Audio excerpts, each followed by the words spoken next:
Welcome to the first video where we'll be looking at shaping the blank, adding reinforcements, the core, and adding the foot strap and mast track inserts. Now bear in mind, although I've repaired and modified boards over the years and I've made and installed foil boxes, I completed my first board just 2 years ago. Happily it's still going strong, but I'm definitely still a novice at this. So let's get going. Here I am making a template, really just inspired by several other boards out there.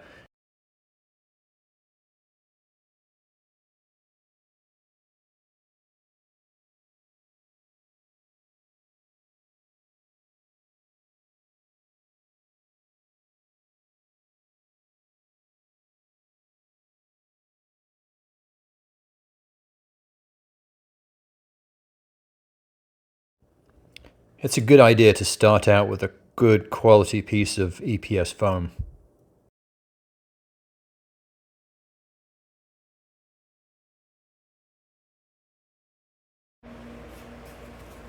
A hot wire cutter is a great tool for cutting the EPS foam. I keep it clean just by using some sandpaper, and the other thing to bear in mind is when the wire gets hot, it will stretch quite a bit, and you do need some kind of a bungee cord or other mechanism to keep the wire tight as it's going through the foam.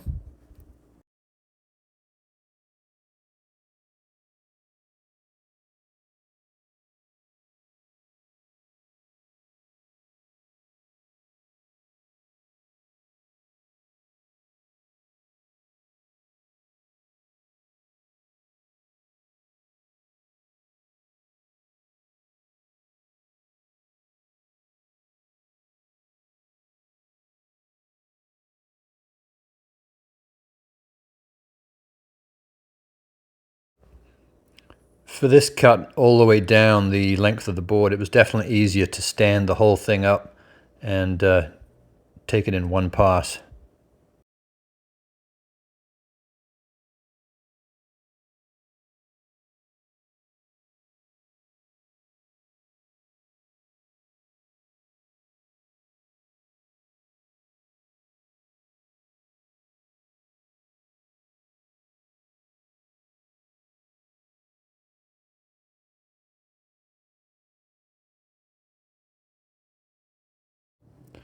It's definitely worth taking the time to make a good template for the board. You'll actually be using it quite a bit as you work on the board.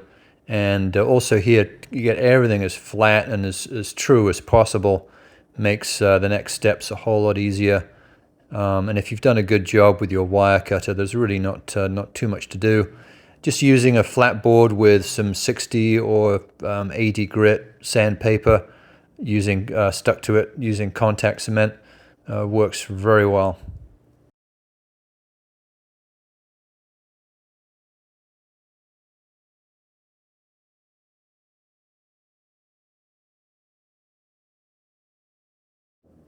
Before you start cutting here, make sure that there is you drill the outline of the board on the other side of the board to make sure you don't you keep that line square. What you don't see here is I put a mirror on the ground so I can see the other side of the saw, so you can kind of keep an eye on the line on the underside to make sure you don't stray across that line. That edge just needs to be square at this point. And here I am with a surf form plane, just getting that edge square.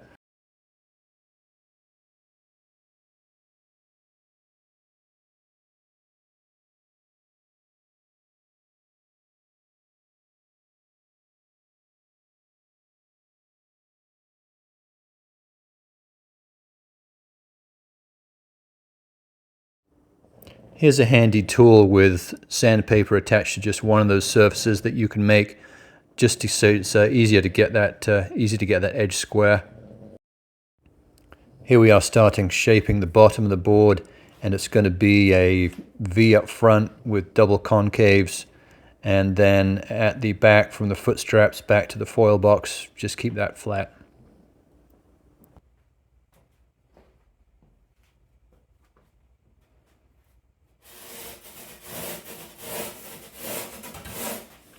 So here we're basically just using the tape as a guide there on the side, and then one in the middle of the board, and we'll be using the that sanding board there to basically just make the V as down to that tape line on the edge.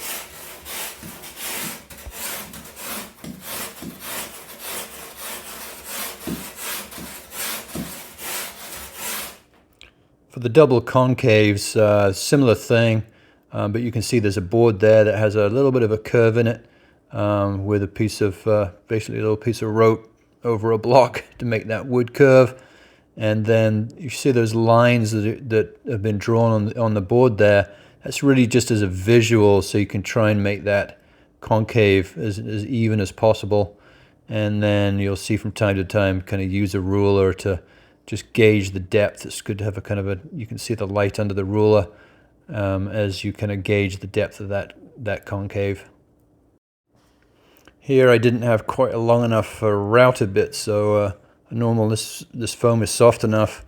A normal drill bit seemed to work just fine, and then come back and cut out the other pieces.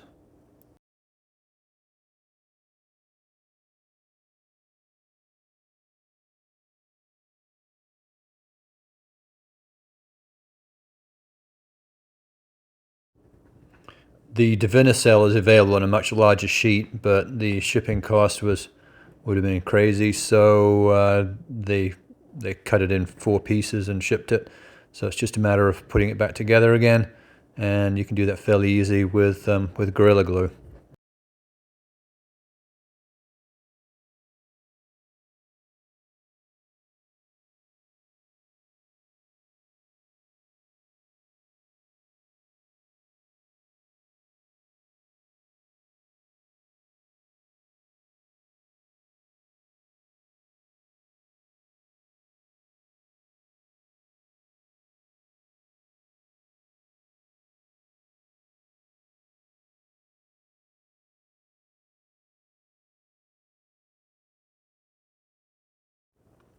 And here's adding some epoxy with 3M glass bubbles mixed into a paste, adding a very light coat to try and seal the Divinacell so it absorbs less of the epoxy in the next step.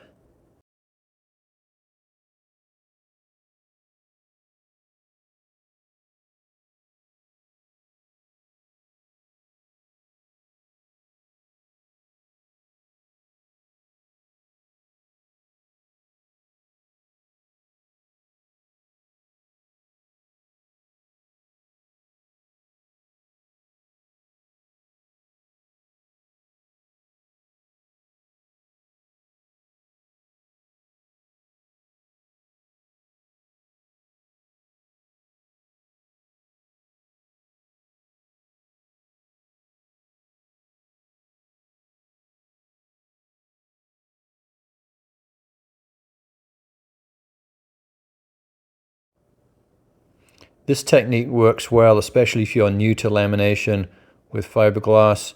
You can just get everything wetted out on the table before putting it on the board.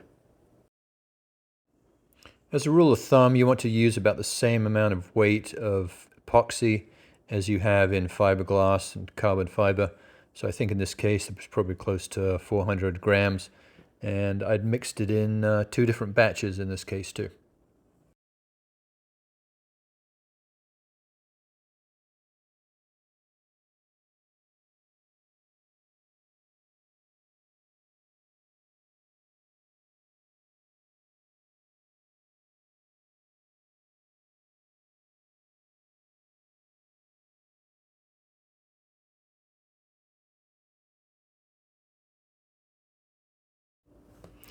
And here everything is going into the vacuum bag. If you look carefully, it's sealed with tacky tape along one end and then down the side. And then I'm getting the vacuum hose in the other end, and I sealed that too, just with more tacky tape at the end. It's important to make sure that where the cutouts are, there's plenty of slack in the material so that the bag gets pushed into all the corners. Keep the vacuum at about 20% too much vacuum can damage the EPS. You'll want to leave the board in the bag until the epoxy has set. It doesn't have to have fully cured, but for me on this medium epoxy, it was about 3 to 4 hours before I turned the vacuum pump off.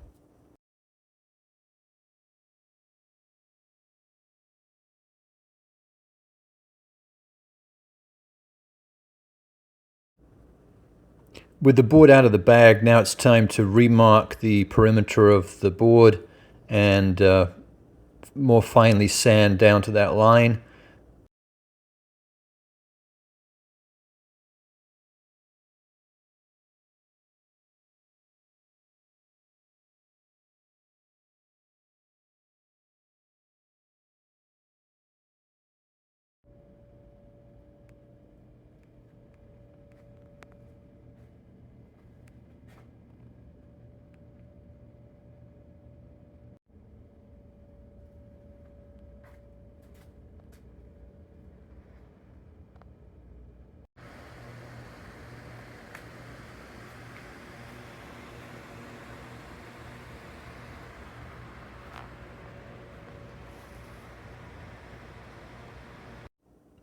And here we are just creating a guide for tucking the front and the edge of the board.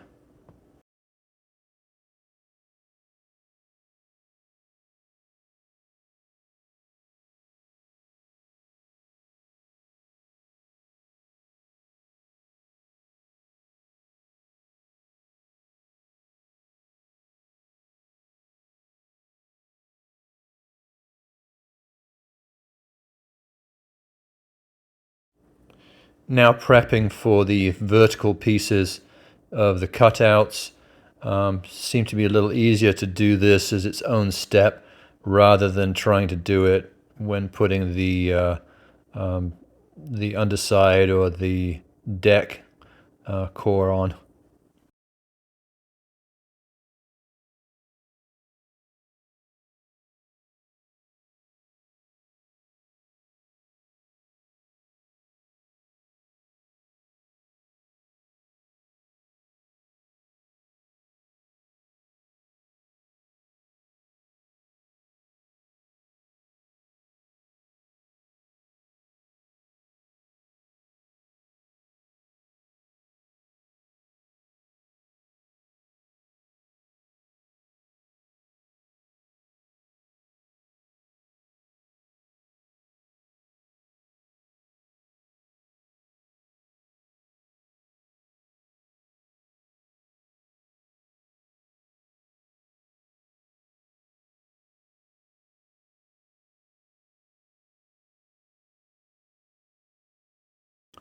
Now shaping the deck, this can be done by taking off kind of a series of triangles to make the curve.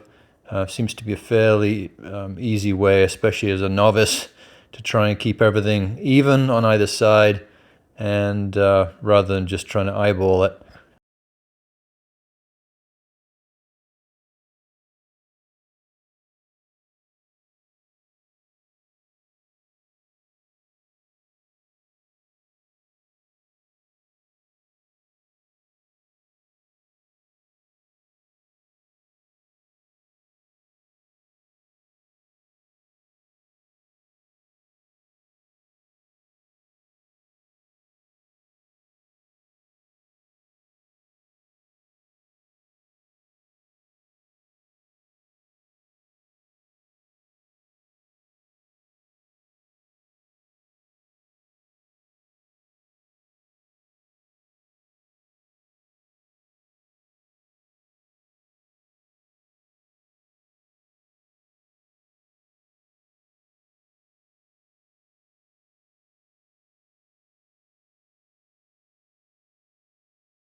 At this stage, you really want to make sure you've got a single light source that you can use to create, so you can really see the shadows of the high and low spots. It really helps being able to really fine tune that. You're going to have to move the light source around or move the board around so that you can see those shadows.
Here, using a heat gun to bend the Divinycell core, and once you've bent it in shape, you will need to hold it for a little while as it cools so that it stays in that shape.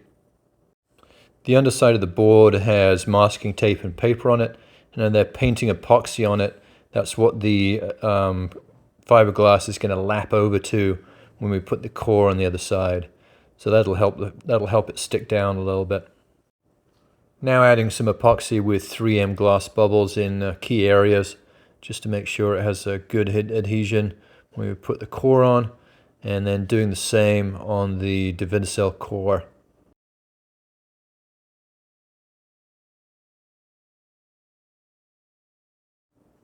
This is one of the toughest parts in the build so far. There's an awful lot to do in a short amount of time, and it has to go on just right. So there seems to be a lot to do. Would be good to have an extra pair of hands for this step, especially if it's your first time.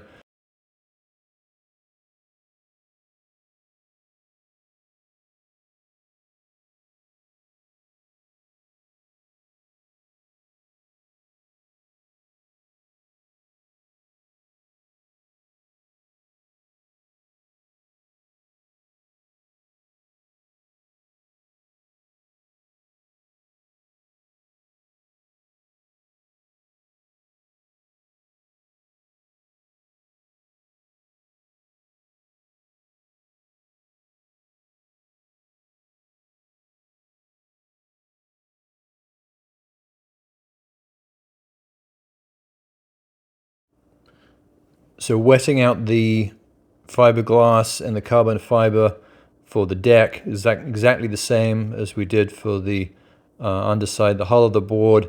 We've layered a layer of 4-ounce fiberglass on top with the carbon fiber underneath, and then we're going to roll that up and put it on.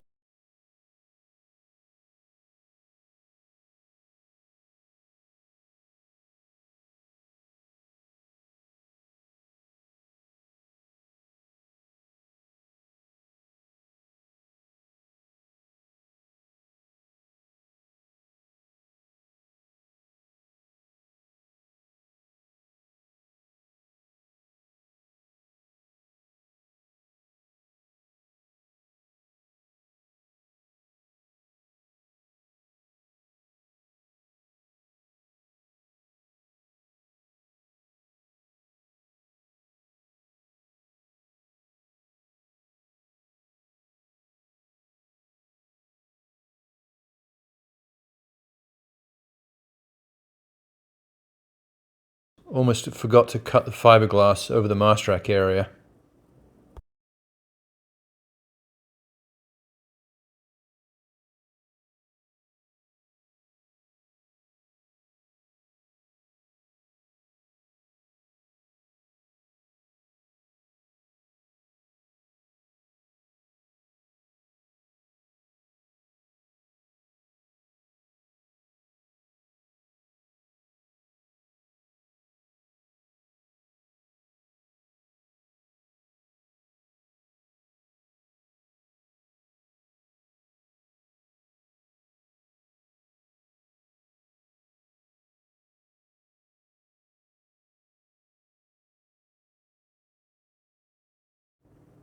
Yeah, that's an important step. If you really spend some time making sure that the bag is pulled in towards the center so that it stretches across and pulls all the Divinycell hard onto that rail, so there's no gaps, as there shouldn't be any air spaces. It needs to be nice and tight up against the rail. That'll make sure your core attaches successfully.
Here, just removing those little tabs on the foot strap inserts and also roughing up the foot strap. The plastic on that needs to be roughened up a little bit to give something for the epoxy to grab onto.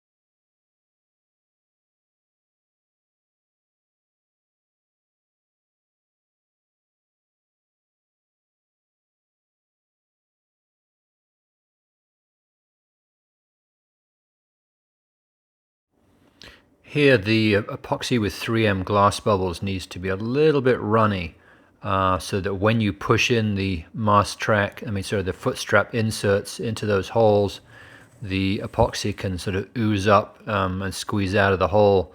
If it's too thick, you're going to have a hard time pushing those inserts down.